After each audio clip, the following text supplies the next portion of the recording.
আবারও উত্তাল কুয়েট, 5 দফা বাস্তবায়নের রোডম্যাপের দাবি। দ্বিতীয় দিনেও আন্দোলনে জগন্নাথ বিশ্ববিদ্যালয়ের শিক্ষার্থীরা।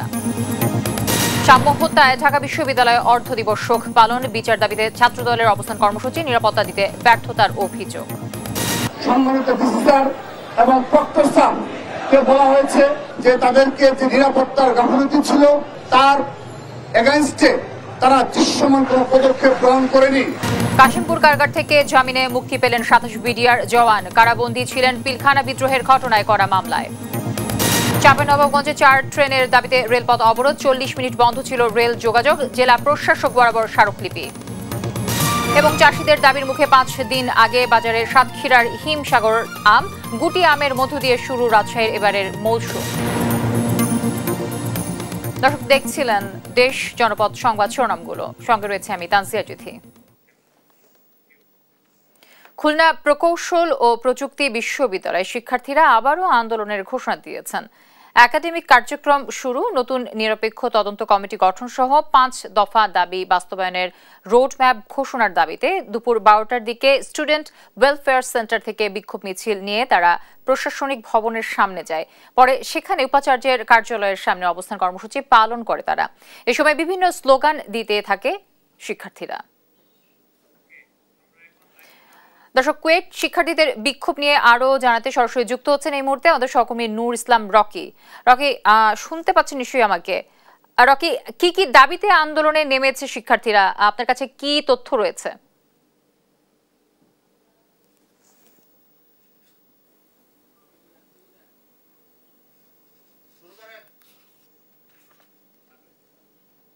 খুলনা প্রকৌশল ও প্রযুক্তি বিশ্ববিদ্যালয়ের গত 4 মে থেকে কিন্তু একাডেমিক কার্যক্রম বন্ধ রয়েছে। শিক্ষক সমিতির ডাকা আন্দোলনে কিন্তু তারা তাদের সকল ক্লাস বর্জন করে রেখেছে এবং শিক্ষক সমিতির যে দাবি সেটা হচ্ছে যে গত 18-19 ফেব্রুয়ারি শিক্ষকদের উপর যে হামলা হয়েছিল, এই হামলা সুষ্ঠু বিচার না হলে কিন্তু তারা আসলে আন্দোলনে যাবে না।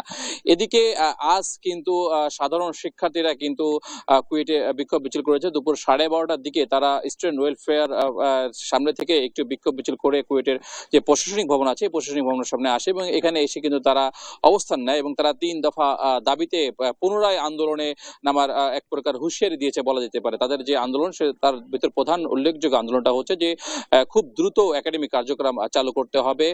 পাশাপাশি যে 18 এবং 19 ফেব্রুয়ারি যে ঘটনা ঘটেছে এই ঘটনার যে তদন্ত, এই তদন্ত তারা আসলে তারা মানে না। তারা পুনরায় নতুন করে কিন্তু এই তদন্তের দাবি জানিয়েছে এবং সর্বশেষ যে শিক্ষার্থীদের যে 5 দফা দাবি ছিল, এই 5 দফা দাবির যে রোডম্যাপ, এই রোডম্যাপ কিন্তু ঘোষণা তারা দাবি করেছে। আমি একটু বলে রাখি, গত 18 ফেব্রুয়ারি সংঘর্ষের পর কিন্তু শিক্ষার্থীরা আন্দোলনে নেমেছিল, যার পরে পরবর্তীতে কিন্তু কুয়েটের সাবেক উপাচার্য এবং উপ উপাচার্যকে সরকারের পক্ষ থেকে প্রত্যাহার করা হয় এবং বর্তমানে কিন্তু চুয়েট থেকে একজন কুয়েটের ভারপ্রাপ্ত উপাচার্য হিসেবে দায়িত্বরত আছে। আমরা শিক্ষক সমিতির সাথে কথা বলেছি, তাদের যে একটা আলটিমেটাম ছিল যে শিক্ষার্থীদের যে আচরণ, এই আচরণের বিষয়ে যদি প্রশাসন ব্যবস্থা না নেয় তাহলে কিন্তু তারা ক্লাসে যাবে না। আজ কিন্তু শিক্ষক সমিতির সেই আলটিমেটামের সময় শেষ হচ্ছে এবং তারা খুব দ্রুতই পরবর্তী কর্মসূচি ঘোষণা করবে। এদিকে শিক্ষার্থীরাও কিন্তু বলছে যে তারা কিন্তু দ্রুত একাডেমিক কার্যক্রম চালু না করে তারা কিন্তু আরো কঠিন হুঁশিয়ারিতে এবং আন্দোলনে যেতে পারে।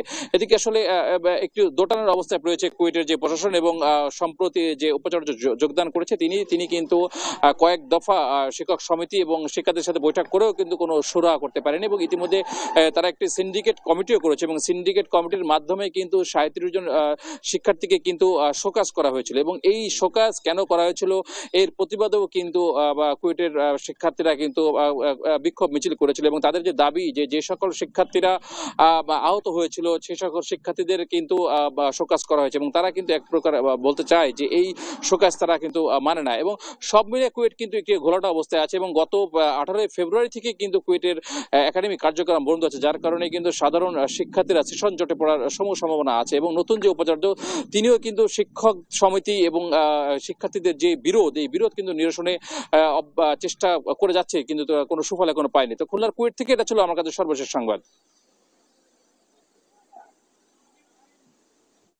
নূর ইসলাম রকি। তিন দফা দাবিতে রাজধানীর কাকরাইল মোড়ে টানা দ্বিতীয় দিনের মতো অবস্থান করছেন জগন্নাথ বিশ্ববিদ্যালয়ের শিক্ষক শিক্ষার্থীরা। পুলিশি হামলার বিচার ও তিন দফা দাবি আদায় না হওয়া পর্যন্ত রাজপথেই অবস্থান নেওয়ার হুঁশিয়ারি দেন তারা। এই আন্দোলনের স্থবির হয়ে পড়েছে মৎস্য ভবন, কাকরাইল ও আশেপাশে সড়কের যান চলাচল। ভোগান্তি বেড়েছে নগরবাসীর। তন্দ্রা তারণের রিপোর্ট জানাচ্ছেন নাফিয়া ফারজানা। স্লোগানে মুখর রাজধানীর কাকরাইল মোড়। দাবি ৭০% আবাসন ভাতা, দ্বিতীয় ক্যাম্পাসের কাজ পরবর্তী একনেক সভায় অনুমোদন এবং ২০২৫-২৬ অর্থ বছরে বাজেটে কাটছাট না করে পূর্ণাঙ্গ বাজেট রাখা ও পুলিশের হামলার বিচার। দ্বিতীয় দিন সকাল থেকেই কাকরাইল সড়কে অবস্থান নেয় জগন্নাথ বিশ্ববিদ্যালয়ের শিক্ষার্থীরা। মূল সড়ক অবরোধ করে বিক্ষোভ করতে থাকে তারা। দুপুরে শিক্ষক শিক্ষার্থীদের অংশগ্রহণে আন্দোলন আরও জোরালো হয়। এই অবস্থা থেকে নিজেদের দাবির পাশাপাশি পুলিশি হামলার বিরুদ্ধে নানা স্লোগান দেন শিক্ষার্থীরা। পুলিশের ভয় দেখিয়ে আন্দোলন থেকে সরে যাবেন না বলে হুঁশিয়ারি দেন তারা। এ সময় সরকারকে যৌক্তিক দাবি মেনে নেয়ার আহ্বান জানান তারা। আমরা চাচ্ছি আমাদের তিন দাবি আন্দোলন তারা মেনে নিয়ে আমরা স্টুডেন্ট আমাদেরকে আবার ভার্সিটিতে ফিরিয়ে দিক, আমরা পড়াশোনা করি। এটাই হচ্ছে আবাসন ভাতা দিতে হবে যে পর্যন্ত হল না হচ্ছে, আর আমাদের দ্বিতীয় ক্যাম্পাসের কাজ অনতিবিলম্বে শুরু করতে হবে। এর আগেও আমরা দুইবার আন্দোলন করছি, সচিবালয় আন্দোলন করছি, সেখান থেকে শুধুমাত্র আমরা আশ্বাস পেয়েছি। তো এবার আমরা আশ্বাস চাচ্ছি না, আমরা বাস্তবায়ন চাচ্ছি। শিক্ষার্থীদের দ্বিতীয় দিনের আন্দোলনে একাত্মতা জানিয়ে দাবি মেনে নিতে অন্তর্বর্তী সরকারের প্রতি আহ্বান জানান শিক্ষকরা। তিনটা ন্যায্য দাবিতে শিক্ষক এবং শিক্ষার্থী এবং গোটা জগন্নাথ বিশ্ববিদ্যালয়ের কর্মকর্তা কর্মচারী সহ যারা আছে সবার প্রাণের আন্দোলন, প্রাণের দাবি। সেই তিনটা যৌক্তিক দাবি কালকে শান্তিপূর্ণভাবে আমরা জানাতে এসে এখানে পুলিশের যে হামলার শিকার হয়েছি, আমাদের বহু শিক্ষক আহত হয়েছে, শিক্ষার্থী আহত হয়েছে। এখন আমাদের দাবি চারটা। ওই পুলিশদের খুঁজে বের করে চিহ্নিত করে তাদেরকে শাস্তির আওতায় আনতে হবে। দাবি আদায় না হওয়া পর্যন্ত শিক্ষার্থীদের সাথে সড়কে অবস্থান করবেন শিক্ষকরাও বলে জানান তারা। নাফিয়া ফারজানা, দেশ টিভি, ঢাকা। দর্শক, জগন্নাথ বিশ্ববিদ্যালয়ের শিক্ষার্থীদের আন্দোলন নিয়ে আরো বিস্তারিত জানাতে যুক্ত হচ্ছেন সহকর্মী তন্দ্রা তারণ্য। তন্দ্রা, কি বলছেন শিক্ষার্থীরা এবং সবশেষ কি তথ্য রয়েছে আপনার কাছে?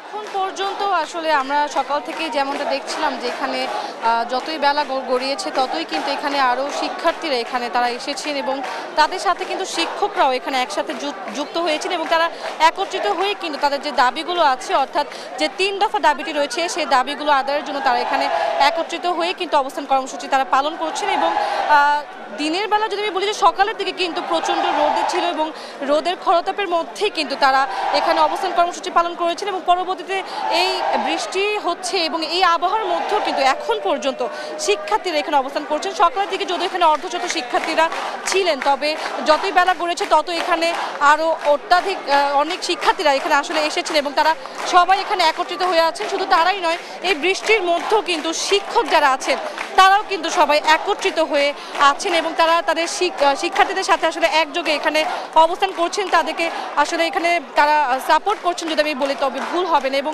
শুধু তাই নয়, তাদের এখানে যে অবস্থান কর্মসূচি পালন করছেন, এই আজকের যে দাবিগুলো ছিল সেই তিন দফা দাবি, অর্থাৎ তাদের যে দাবিগুলো তারা এখানে নিয়ে অবস্থান করছিলেন, যেমন ৭০% আবাসন ভাতা, দ্বিতীয় ক্যাম্পাসের কাজ পরবর্তী একনেক সভার অনুমোদন সহ ২০২৫-২৬ অর্থ বছরের বাজেটে কাটছাট না করে পূর্ণাঙ্গ বাজেট রাখা এবং এর পাশাপাশি কিন্তু গতকালকে পুলিশের বা আইনশৃঙ্খলা বাহিনীর আসলে শিক্ষক এবং শিক্ষার্থীদের উপরে যে লাঠিচার্জ থেকে শুরু করে তাদের উপর টিয়ারশেল নিক্ষেপ বা সাউন্ড গ্রেনেড নিক্ষেপের যে ঘটনাটি ঘটেছে তারও কিন্তু তীব্র নিন্দা জানিয়ে তারা হচ্ছে আরও একটি দাবি এখন যুক্ত করছে, সেটি হচ্ছে যে পুলিশের হামলার বিচারের দাবি।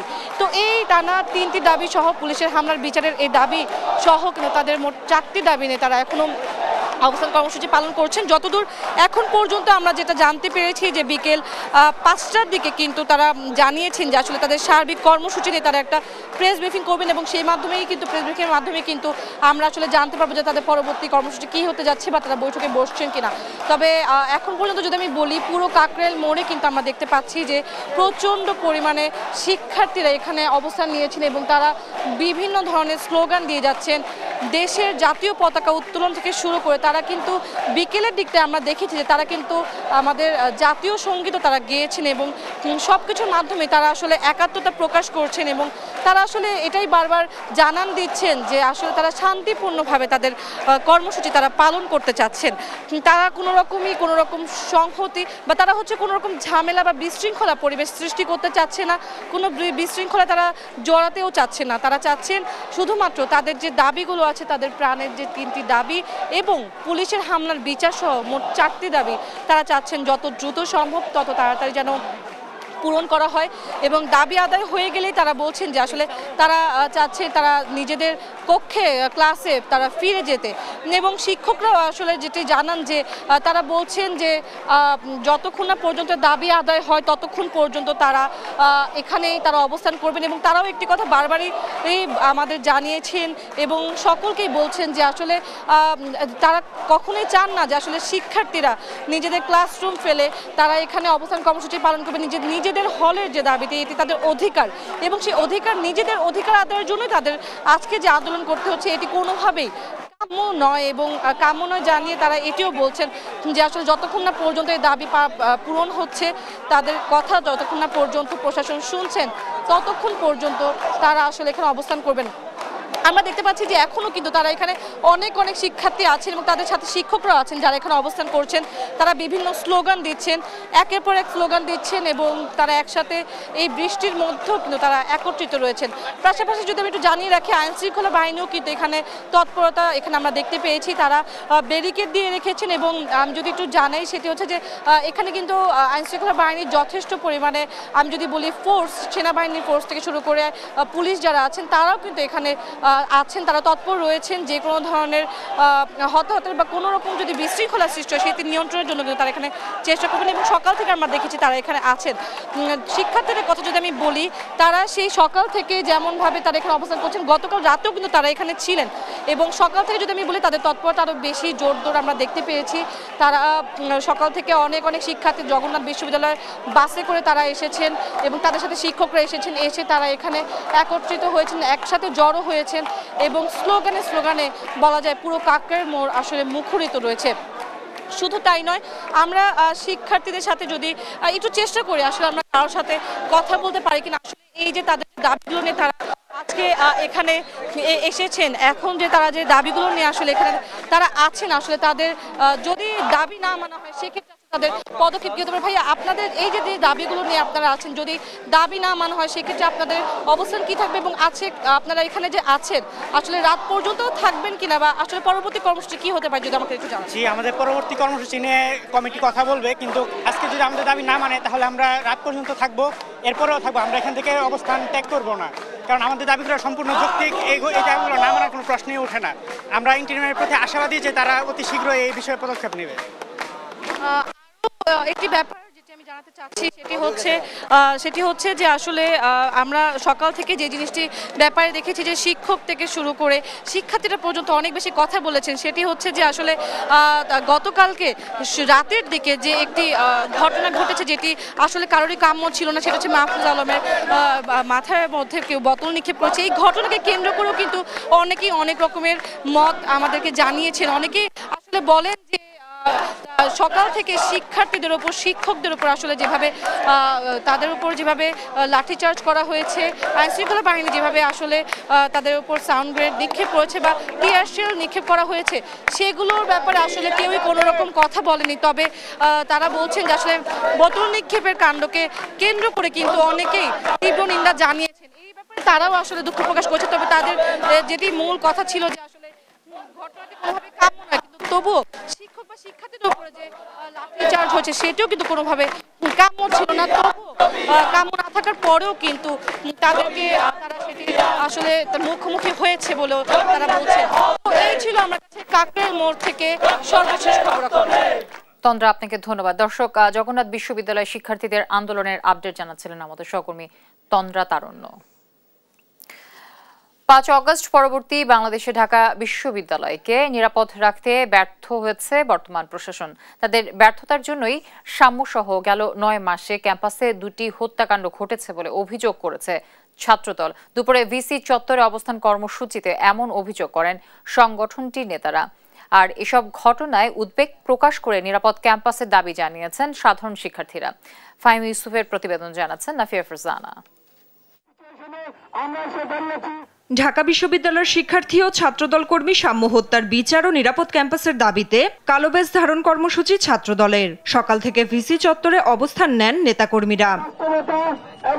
কর্মসূচিতে ছাত্রদল নেতাদের অভিযোগ, প্রশাসনের ব্যর্থতায় ঘটেছে হত্যাকাণ্ড, দ্রুত তদন্ত করে বিচারের দাবি তোলেন তারা। বিগত 9 মাসে তারা দায়িত্ব নেওয়ার পর থেকে এই বিশ্ববিদ্যালয় সংলগ্ন এরিয়াতে যে মাদক সেবীদের আড্ডাখানায় পরিণত হয়েছে এবং আমাদের ভাই ও বোনেরা সাধারণ শিক্ষার্থীরা বেশ কয়েকবার তাদের দ্বারা আক্রান্ত হয়েছে, ছিনতাই ঘটনা ঘটেছে, তার এগেইনস্টে তারা দৃশ্যমান কোনো পদক্ষেপ গ্রহণ করেনি। আজকের এই কর্মসূচি থেকে, এই অবস্থান কর্মসূচি থেকে আমরা আনুষ্ঠানিকভাবে আগামীতে কখনো যেন একজন শিক্ষার্থী আর এই ধরনের অনাকাঙ্ক্ষিত কোনো ঘটনার শিকার না হয় সে বিষয়ে দৃষ্টান্তমূলক পদক্ষেপ গ্রহণ করার জন্য অনুরোধ জানাচ্ছি। এদিকে সাম্য হত্যার ঘটনায় বৃহস্পতিবার শোক দিবস হিসেবে ঘোষণা করেছে ঢাকা বিশ্ববিদ্যালয়। স্থগিত করা হয়েছে ক্লাস পরীক্ষা। সাধারণ শিক্ষার্থীরা বলছেন নিরাপত্তাহীনতায় ভুগছেন তারা। এ সময় তারা নিরাপদ ক্যাম্পাসের দাবি তোলেন। যারা এই হত্যার সাথে প্রকৃতভাবে জড়িত সুষ্ঠু তদন্তের মাধ্যমে তাদেরকে অবিলম্বে ধরে তাদের আদালতের কাছে সোপর্দ করতে হবে, এটাই আমাদের একটি দাবি। যদি এই বিচার প্রক্রিয়া বিলম্ব হয়, খুনিদের ধরতে বিলম্ব হয়, আমরা তখনই আমরা বিসির পদত্যাগ চাইতে বাধ্য হব। সাম্য হত্যা তদন্তে 7 সদস্যের কমিটি গঠন করেছে বিশ্ববিদ্যালয়ের প্রশাসন। নাফিয়া ফারজানা, দেশ টিভি, ঢাকা। পিলখানা বিদ্রোহের মামলায় কাশিমপুর কেন্দ্রীয় কারাগার থেকে জামিনে মুক্তি পেয়েছেন 27 জন বিডিআর জওয়ান। বৃহস্পতিবার সকাল 10টা থেকে তাদের মুক্তি দেওয়া হয় বলে জানিয়েছে কারা কর্তৃপক্ষ। এ সময় কারা ফটকে তাদের আত্মীয় স্বজনরা উপস্থিত ছিলেন। এর আগে আসামি পক্ষের আবেদনের প্রেক্ষিতে গেল সোমবার কেরানীগঞ্জের ঢাকা কেন্দ্রীয় কারাগারে স্থাপিত বিশেষ আদালতের বিচারক ইব্রাহিম মিয়া বিডিআর বিদ্রোহের ঘটনায় বিস্ফোরক দ্রব্য নিয়ন্ত্রণ আইনে করা মামলায় 40 জনের জামিন আবেদন মঞ্জুর করেন। পিলখানায় তৎকালীন বিডিআর সদর দপ্তরে নির্মম ও নৃশংস হত্যাকাণ্ডের ঘটনায় 2টি মামলা হয়। এর মধ্যে হত্যাকাণ্ডের ঘটনায় করা মামলায় বিচারিক আদালত ও হাইকোর্ট এরই মধ্যে রায় দিয়েছেন। অন্যদিকে বিস্ফোরক দ্রব্য আইনে করা মামলায় বিচারিক আদালতে এখনও সাক্ষ্য গ্রহণ চলছে। 17 বছর ভিতরে ছিলাম, বাট আমি আল্লাহ বিল্লাহ করে দিন পার করছি। এর বাইরে গেছে, আল্লাহ পাক সুস্থ রাখছে এতটুকু। এবং আমার ছাত্র ভাইদেরকেও আমি ধন্যবাদ জানাই, তাদের কারণে আজ আমরা এই বাইরের আলো দেখতে পাচ্ছি। আমার যখন ধুয়ে যায় তখন আমি 9 মাস, আমি নানু বাড়ির মানুষ হয়েছি। এখন 16 বছর পর দেখতেছি আমার আম্মু তো নেই। এখন অনুভূতি অনেক ভালো লাগতেছে। চট্টগ্রামে প্রাইম মুভার শ্রমিকদের কর্মবিরতিতে কন্টেইনার পরিবহনে অচল অবস্থা সৃষ্টি হয়েছে। বৃহস্পতিবার ভোর 6টা থেকে ডাকা 12 ঘন্টার কর্মবিরতি পালন করছেন তারা। কর্মবিরতির ফলে চট্টগ্রাম বন্দর এবং বেসরকারি কন্টেইনার ডিপোগুলোর মধ্যে আমদানি ও রপ্তানি কন্টেইনার পরিবহন সকাল থেকে বন্ধ রয়েছে। চট্টগ্রাম জেলা prime mover trailer, concrete mixer, flatbed, dump truck শ্রমিক ইউনিয়নের নির্বাহী সভাপতি হুমায়ুন কবির জানান, গেল মঙ্গলবার ইউনিয়নের সভাপতি সেলিম খান ও 2 শ্রমিককে পাহাড়তলী থানায় নিয়ে মারধর করা হয়। ওই ঘটনার পর পুলিশে অভিযোগ দেওয়ার পরও ব্যবস্থা না নেয় তারা এই কর্মবিরতির সিদ্ধান্ত নেন। দেখছেন দেশ জনপদ সংবাদ।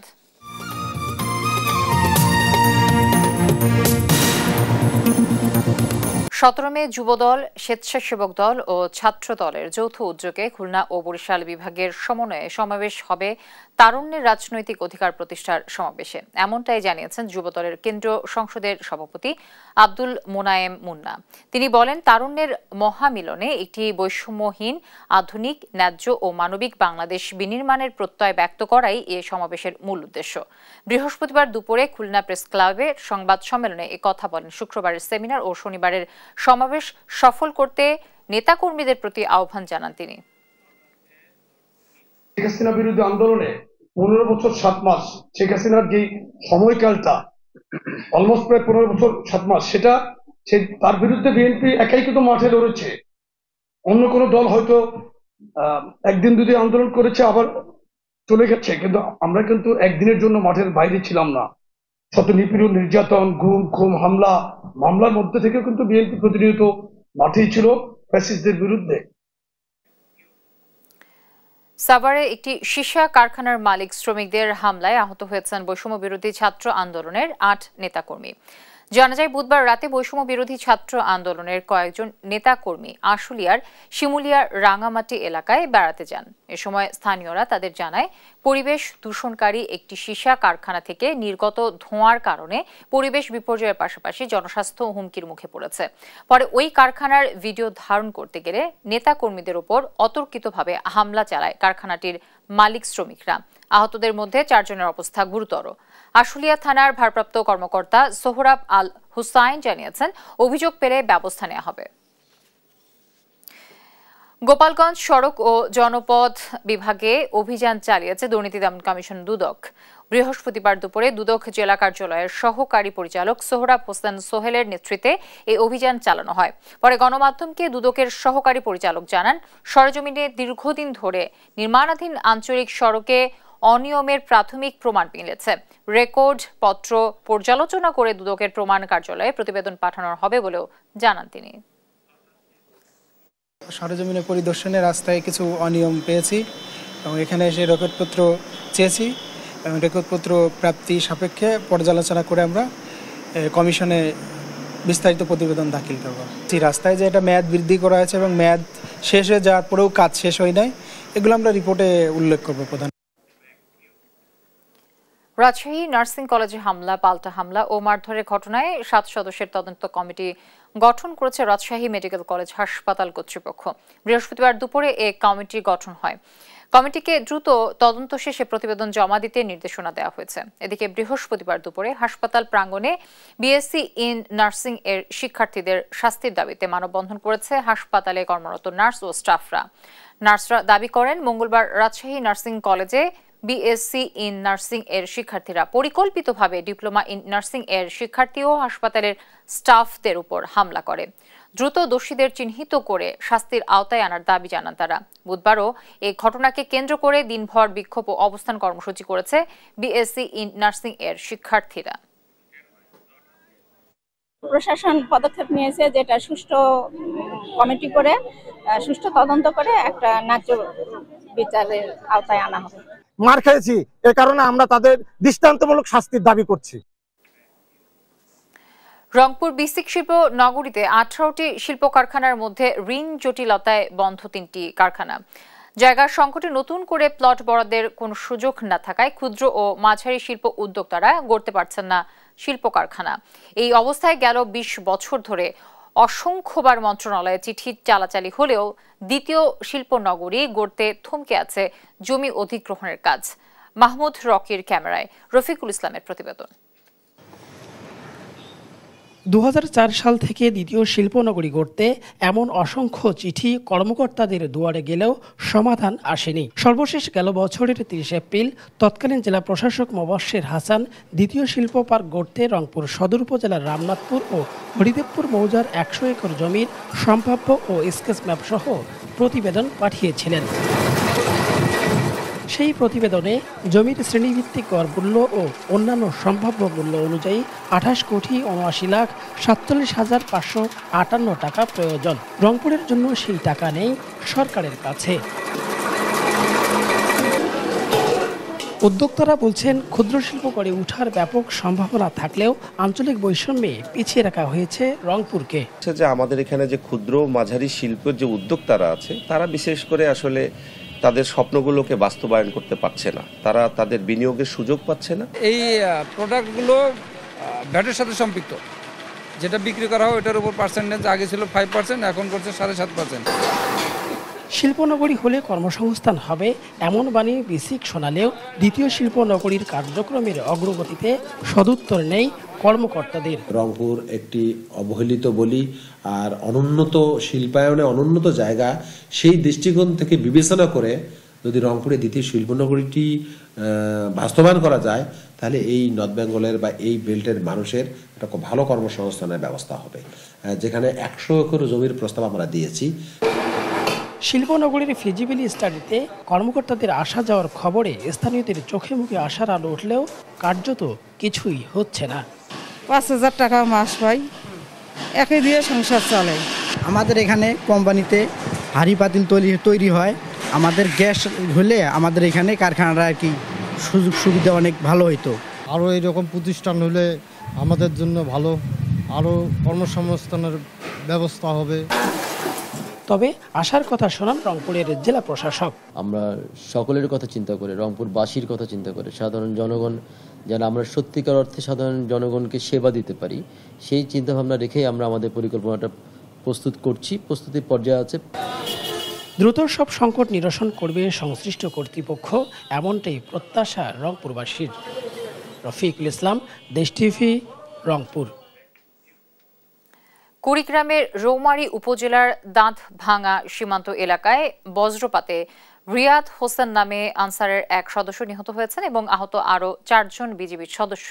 বুধবার রাত 1টায় কাউনিয়ার চর খেতারচর সীমান্তে এই ঘটনাটি ঘটে। রৌমারী সীমান্তের আন্তর্জাতিক সীমানা মেইন পিলার 1054 এলাকার কাউনিয়াচর খেতারচর সীমান্তে টহল দিচ্ছিল একদল বিজিবির সদস্য। এ সময় বৃষ্টি ও বজ্রপাত শুরু হলে বজ্রপাতে এক আনসার ও 4 জন বিজিবির সদস্য গুরুতর আহত হন। আহতদের মধ্যে 2 জনকে ময়মনসিংহ মেডিকেল কলেজ হাসপাতালে পাঠানো হয়েছে এবং বাকিদের রৌমারী উপজেলা স্বাস্থ্য কমপ্লেক্সে চিকিৎসা দেওয়া হচ্ছে। বিষয়টি নিশ্চিত করেছেন বিজিবি ও স্থানীয় পুলিশ কর্তৃপক্ষ। দেখছেন দেশ জনপদ সংবাদ।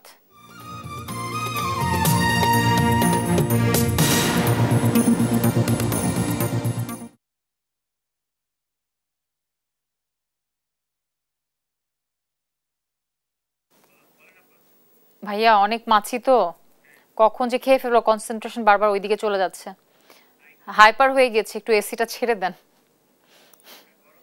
হ্যাঁ, ভিতরে গরম হয়ে গেছে।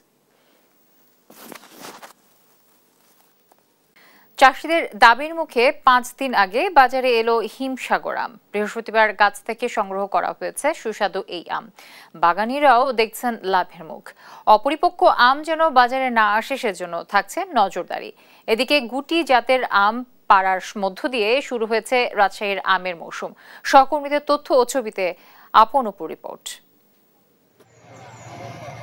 চাষিদের দাবির মুখে 5 দিন আগে বাজারে এলো হিমসাগর আম। সাতক্ষীরা জেলা প্রশাসনের সিদ্ধান্ত অনুযায়ী আগামী 20 মে থেকে হিমসাগর আম পাড়ার কথা, কিন্তু প্রচন্ড তাপপ্রবাহে হিমসাগর আম অগ্রিম পাকা শুরু করলে আম চাষিদের চাপের মুখে সময়সীমায় পরিবর্তন আনা হয়। বৃহস্পতিবার গাছ থেকে সংগ্রহ করা শুরু হয়েছে সুস্বাদু হিমসাগর আম। খবর পেয়ে অনেক জেলা থেকে আম পাড়া দেখতে ও সংগ্রহ করতে ছুটে আসে মানুষ। বাগানীরাও দেখছেন লাভের মুখ। আপনার বাগান ঘুরতেছে, কিছু আম খাবো, আম কিনে নিয়ে যাবো না, এবং সাতক্ষীরা আম খুবই মিষ্টি, খুবই সুস্বাদু খেতে এবং ফরমালিন মুক্ত। ফরমালিন মুক্ত যে আমগুলো, এগুলো সাতক্ষীরার থেকে সাতক্ষীরার বাইরে চাহিদাগুলো একটু বেশি। আরও আমাদের বাংলাদেশের গন্ডি টপকায় বাইরেও এই আমগুলো অনেক চাহিদা বেশি। না, এবছর আপনার খুব সুন্দর আম হয়েছে প্রতিটা গাছে। হিমসাগর, বেশিরভাগ হিমসাগর আম ভালো মানের আম হয়েছে। তবে এই সময়ে কেউ অপরিপক্ক আম যেন অসাধু উপায়ে বাজারে আনতে না পারে সে বিষয়ে নজরদারির কথা জানিয়েছেন কৃষি কর্মকর্তা। আবহাওয়াগত কারণ এবং আমাদের চাষিদের চাহিদার কারণে আমরা এই তারিখটা একটু আগায় নিয়ে এসেছি, আমাদের কৃষক যেন ক্ষতিগ্রস্ত না হয়, আমাদের ব্যবসায়ীরা যেন ক্ষতিগ্রস্ত না হয় এবং আমার ভোক্তারা যেন এই হিমসাগর আমটা সঠিক সময়ে বাজার থেকে ক্রয় করতে পারেন, সেই লক্ষ্যে আমরা এই তারিখটা পরিবর্তন করেছি। এদিকে বাজারে আসতে শুরু করেছে রাজশাহীর আম। গুটি জাতের আম পাড়ার মধ্য দিয়ে বৃহস্পতিবার শুরু হয়েছে রাজশাহীর আমের মৌসুম। ব্যবসায়ী নেতারা বলছেন এবারের আম পাড়ার সময়সূচি ছিল যথোপযুক্ত। ভোক্তাদের হাতে যাবে সুস্বাদু ও বিশুদ্ধ আম, আর আশানুরূপ দাম পাওয়ার আশা বাগানীদের। তো এবারে যে সময়টা বেঁধে দেওয়া হয়েছে সেটা প্রপার, সুন্দর, যাতে আম চাষিরা ম্যাচিউরড আম পাড়তেছে। এবার রাজশাহীতে 19,603 হেক্টর জমিতে আম চাষ হয়েছে। উৎপাদন লক্ষ্যমাত্রা 2,60,006 মেট্রিক টন। বিক্রির লক্ষ্যমাত্রা ধরা হয়েছে প্রায় 1,700 কোটি টাকা। আপন অপু, নিউজ ডেস্ক, দেশ টিভি। পিছিয়ে পড়া শেরপুর জেলার যৌক্তিক উন্নয়নের দাবিতে 14 কিলোমিটার জুড়ে নাগরিক মানববন্ধন হয়েছে। সকালে জেলা প্রেস ক্লাবের আয়োজনে ঘণ্টাব্যাপী এই মানববন্ধন হয়। এ সময় শহরের খোয়াবপাড় শাপলা চত্বর মোড় থেকে অষ্টমী তলা পর্যন্ত প্রায় 7 কিলোমিটার সড়কের দুই পাশে 14 কিলোমিটার এলাকায় 50,000-এর বেশি মানুষ মানববন্ধনে অংশ নেন। স্থানীয়রা জানায় 1984 সালে শেরপুরকে মহকুমা থেকে জেলায় উন্নীত করা হয়। 41 বছর পরও সার্বিক উন্নয়নের ক্ষেত্রে জেলার প্রায় 16 লাখ মানুষের প্রত্যাশা পূরণ হয়নি।